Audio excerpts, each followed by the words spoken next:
चलिए। बच्चों, आज हम बात करने वाले हैं बोर्ड परीक्षा 2024 के साइंस के पेपर 824 आईपी कोड के बारे में। ठीक है, इसमें जो क्वेश्चन नंबर फर्स्ट दे रहा है, कह रहा है किसी लेंस से वस्तु का प्रतिबिंब आभासी, सीधा और वस्तु से छोटा बनता है। 4 ऑप्शन दिए गए इसमें। ऑप्शन नंबर ए कह रहा है अवतल लेंस, ऑप्शन नंबर बी कह रहा है उत्तल लेंस, सी कह रहा है समतल लेंस और डी कह रहा है इनमें से कोई नहीं। तो इसमें जो ऑप्शन नंबर ए सही होगा, यानी आपका होगा अवतल लेंस। क्वेश्चन नंबर दूसरा है, कह रहा है कि एक गोली दर्पण की वक्रता केंद्र तथा ध्रुव के बीच की दूरी 20 सेंटीमीटर है, तो दर्पण के ध्रुव से फोकस की दूरी क्या होगी? तो इसमें ऑप्शन नंबर बी यानी 10 सेंटीमीटर होगा। ठीक है।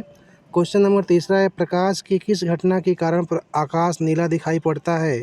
तो इसमें हो जाएगा प्रकीर्णन, यानी ऑप्शन नंबर आपका इसका डी सही होगा। ठीक है। चौथा क्वेश्चन कर रहे हैं, लेंस की क्षमता प्लस 2 डायोप्टर है, इसकी फोकस दूरी सेंटीमीटर में कितनी होगी? तो इसकी फोकस दूरी जो होगी प्लस 50 हो जाएगा। ठीक है, यानी ऑप्शन नंबर इसका ए सही होगा।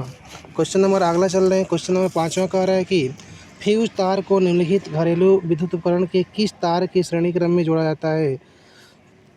तो इसमें होगा जीवित तार को, यानी ऑप्शन नंबर सी होगा। क्वेश्चन नंबर 6वां कह रहा है कि यदि शक्ति, कार्य तथा समय के मात्रक क्रमशः x1, x2, x3 से प्रदर्शित किए जाएं तो निम्नलिखित में कौन सा संबंध सही है? तो इसमें होगा x1 into x3 equal to x2, यानी ऑप्शन नंबर बी सही होगा। ठीक है। 7वां क्वेश्चन कह रहा है कि एक चालक में 10 एम्पियर की धारा प्रवाहित होती है, इसके संगत 2 सेकंड में प्रवाहित होने वाले आवेश की मात्रा कितनी होगी?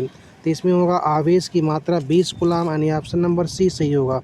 8वां कह रहे हैं कि प्लास्टर ऑफ पेरिस का सूत्र है, प्लास्टर ऑफ पेरिस का सूत्र होगा वो हो जाएगा आपका CaSO4 इंटू 1/2H2, यानी ऑप्शन नंबर ए सही होगा। ठीक है। 9वां कह रहे हैं कि पीएच मान 8.5 वाला बिलियन है, तो 8.5 पीएच वाला मान वाला जो बिलियन होगा आपका वो क्षारीय होगा, यानी ऑप्शन नंबर ए सही होगा।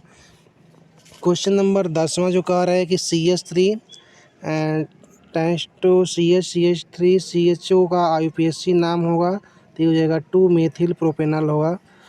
क्वेश्चन नंबर 10वां कह रहे हैं बाह्यतम कोश में 7 इलेक्ट्रॉन वाला तत्व होगा, जो तत्व होगा वो अधातु होगा, यानी ऑप्शन नंबर ए सही होगा।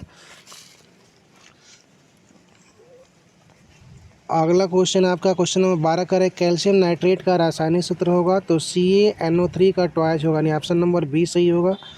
13वां क्वेश्चन कह रहे हैं निम्नलिखित में से असंतृप्त हाइड्रोकार्बन है, तो C2H2, यानी ऑप्शन नंबर ए सही होगा।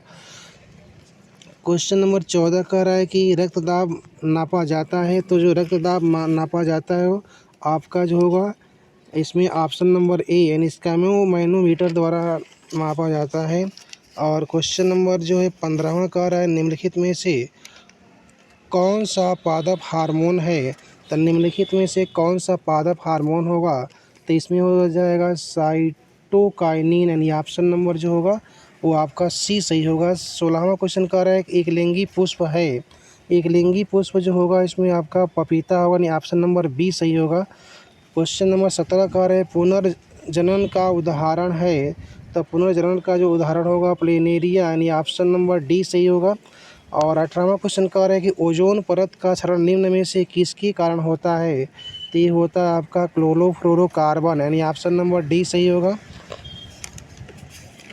अगला जो क्वेश्चन है आपका क्वेश्चन नंबर 19वां कह रहे हैं प्राकृतिक पारितंत्र है, तो प्राकृतिक पारितंत्र में होगा आपका वन, यानी ऑप्शन नंबर डी सही होगा। और 20वां क्वेश्चन कह रहे हैं कि आहार श्रृंखला में उत्पादक होते हैं, तो आहार श्रृंखला में उत्पादक होते हैं यानी हरे पौधे एवं नील हरित शैवाल, यानी ऑप्शन नंबर डी सही होगा। ठीक है।